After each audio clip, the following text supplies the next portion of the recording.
এটা অলৌকিক কাণ্ড সংঘটিত হৈ গ'ল। তো মই আপোনালোকক এই ভিডিঅ'টোত জনাম আচলতে সেই অলৌকিক কাণ্ডটোনো কি মই জনাম আপোনালোকক।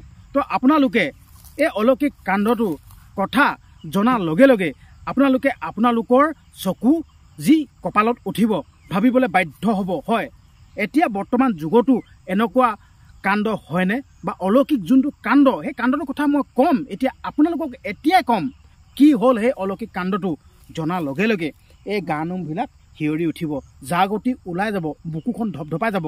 এনেকুৱা এটা অলৌকিক কাণ্ড সংঘটিত হৈ গ'ল।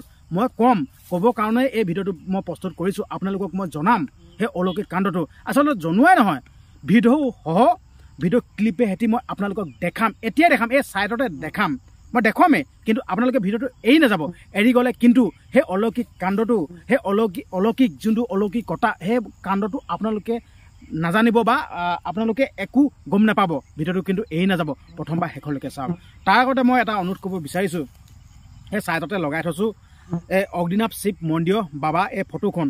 আপোনালোকে এই বাবাৰ ফটোখনতে মূৰ দুৱাওক আৰু মূৰ দুৱাই কওক যেন বাবা উদ্ধাৰ কৰক, মংগল কৰক, এনেকুৱা ধৰণৰ মানে সমস্যা সমূহৰ কথা কওক যেন বাবা কৃপা কৰিব। হয়, যিহেতুকে জানে অগ্নিনাভ শিৱ মন্দিৰভাগ হ'ল এটা ডিজিটেল মন্দিৰ। এই ডিজিটেল মন্দিৰত আপোনালোকে যদি এই ফটোখনতে মোবাইলতে আপোনালোকে যদি সেৱা লয় আপোনালোকৰ মনৰ কামনা পূৰণ হ'ব। তো এনেকুৱা ধৰণৰ কথা আপোনালোকেতো জানেই। অগ্নিনাভ শিৱ মন্দিৰ সেই মন্দিৰ ভাগত যি হাজাৰ হাজাৰ ভক্ত গৈ উপস্থিত হয়গৈ আৰু হাজাৰ হাজাৰ ভক্ত মনোকামনা পূৰণ হয়। তো আপোনালোকেতো জানেই। তো সেইটো কাৰণে মই আপোনালোকক ক'ব বিচাৰিছোঁ এই ছাইডতে ওলাই থকা ফটোখনতে এটা সেৱা লওক আৰু আপোনালোকৰ সমস্যাৰ কথা কমেণ্ট বক্সত লিখক আৰু লগতে ভিডিঅ'টো শ্বেয়াৰ কৰি দিব। আৰু মই ক'ব বিচাৰিছোঁ আপোনালোকে ভিডিঅ'টো শ্বেয়াৰ কৰিবলৈ নাপাহৰিব। যদি ভিডিঅ'টো শ্বেয়াৰ নকৰে নহয় তো আপোনালোকৰ মনোকামনা পূৰণ নহ'ব। আৰু লগতে চেনেলটো কিন্তু ছাবস্ক্ৰাইব কৰি ল'ব, নহ'লে বাবাই বেয়া পাব। হয়, তো মই এতিয়া সেই ভিডিঅ' ক্লিপটো মই লগাই দিব বিচাৰিছোঁ আপোনালোকক। यदा यदा हि धर्मस्य ग्लानिर्भवति भारतः अद्भुतानं न धर्मस्य तदात्मानं चिजयेमः परित्राय साधूनां विनाशाय दुष्कृतं धर्मस्थापनाय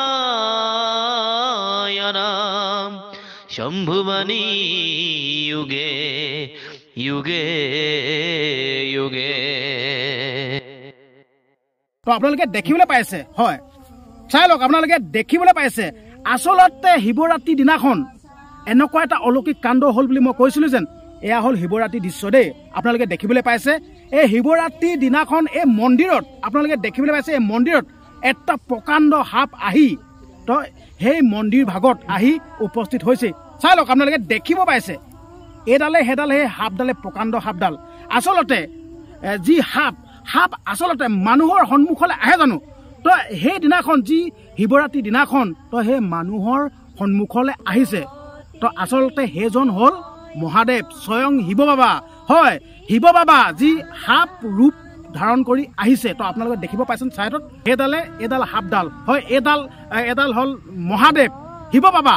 হয়, শিৱৰাত্ৰিৰ দিনাখন আহি সাপ ৰূপ ধাৰণ কৰি আহিছে ভক্তসকলক চাবৰ কাৰণে। হয়, তো আপোনালোকক দেখালোঁ অলৌকিক কাণ্ডটো, আপোনালোকক জনালোঁ। তো ইমানখিনি জনাৰ পাছতো, ইমানখিনি দৃশ্য দেখাৰ পাছতো যদি আপোনালোকে যদি মূৰ নুদুৱায় আৰু যদি আপোনালোকে যদি আপোনালোকৰ মনৰ কথা কমেণ্ট বক্সত যদি জনাই নাযায় তো আপোনালোকৰ মনোবাঞ্ছা পূৰণ নহ'ব। আৰু লগতে ভিডিঅ'টো শ্বেয়াৰ কৰি দিব লাগিব।